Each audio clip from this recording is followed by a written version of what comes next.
Tak więc launch control działa. I dobrze, bo w 4x4 na pewno chętnie będziemy z tego korzystali. W przeciwieństwie do Cupry w ośce, gdzie szybko zniszczymy opony w ten sposób.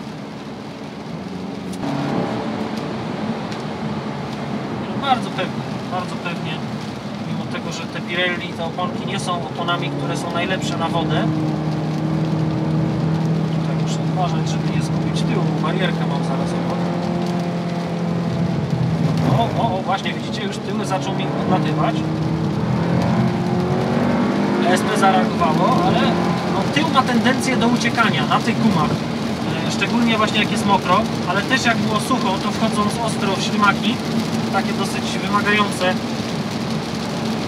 ślimaki, nie z szerokim łukiem, tylko właśnie z zacieśnionym pod dużym kątem, ten zakręt jest, no to rzeczywiście ten tył wyjeżdża, wyskakuje nam na tych oponach. Launch control.